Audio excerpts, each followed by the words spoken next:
What's going on, everyone? Millstacks here, and today I just want to get some thoughts out on where I stand on what is kind of like what makes sense to me and what makes no sense to me in terms of like asserted common knowledge on finance.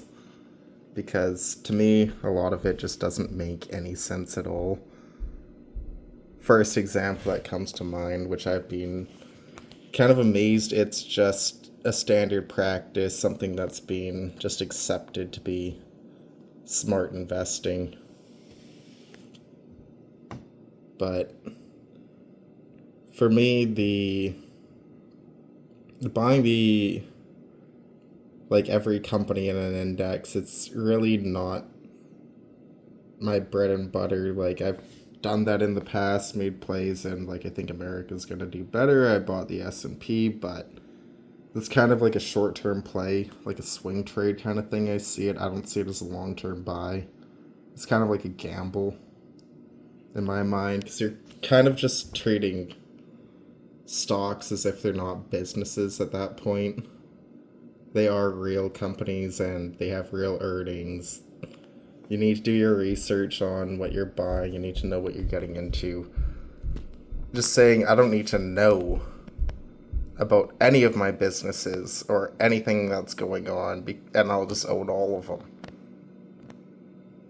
Buying businesses without researching the business, I just don't see anyone really. It just doesn't seem logical to me. Like that basic principle in how you go about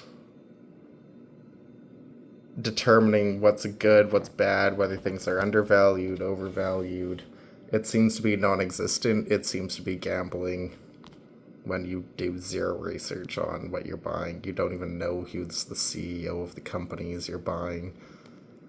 To me, it's almost like you might be better off at that point buying GICs, whatever, bonds. It's a lot simpler.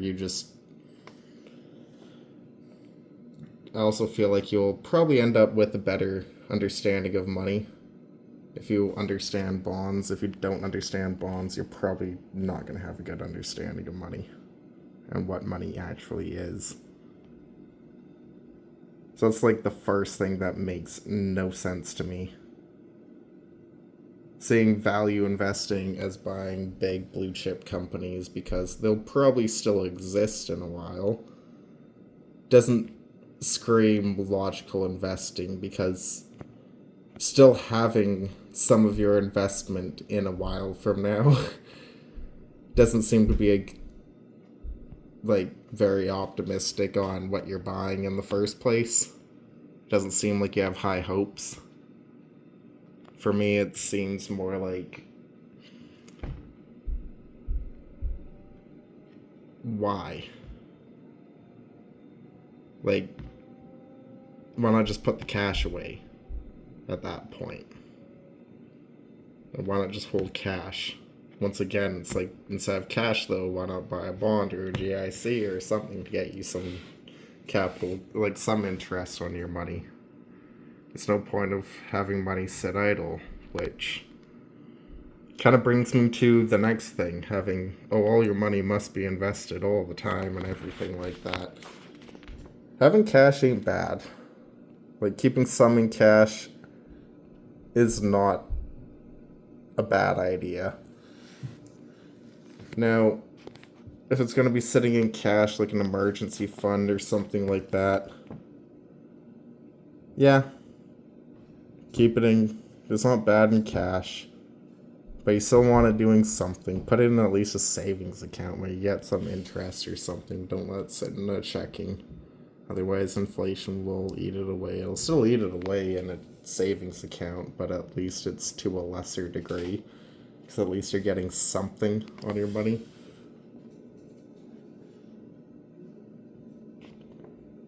And yeah. For me, a lot of it comes back, though, to the, like, all money must be invested all the time just not making sense. Like a lot of what I'm thinking right now, because that means that you have no chance to take advantage of any opportunities that comes up. It's just whatever, you're doing the same thing all the time. It doesn't make sense. For me, if I think everything's high, I don't want to be stressed out and, oh, do I need to sell? There might be a crash. Do I need to sell? Or yada, yada, yada. I've got just an emergency fund. I've also have an opportunity fund. That means that when stocks drop and everything, I've got some cash already there. I don't need to sell anything I have in order to reposition. Like doing the least amount of actions seems to be the wise choice, because realistically, Hugh buys and sells companies daily, bringing me to day trading. Like, to me, now that people seem to be more on the page of it's not a wise action. And I'm no financial advisor, just a random person on the internet. I'm just saying what makes sense to me, what doesn't make sense to me, and why. Oh, another thing is like buying mutual funds or any type of fund that has any cost associated with it. Everyone posts like what stuff they own, what percentage of their fund they own. Why not just build your own fund? Then you're not paying fees. It's actually quite simple. So, you're going to need a decent amount of money to do that, so it's not necessarily for everyone. Not everyone's at the point where they could just start buying so many shares of this, so many shares of that, and copy and all that. So for me, it's also like a lot of these funds, they just, you're paying someone to manage your money for you, but their fund looks like exactly like the broader market. And you're going to pay them fees to try to beat the broader market when their fund looks identical to the broader market. Yeah, that makes 0 sense whatsoever. At that point, you might as well just buy the broader market. Do it all yourself. So, I guess that's it for now.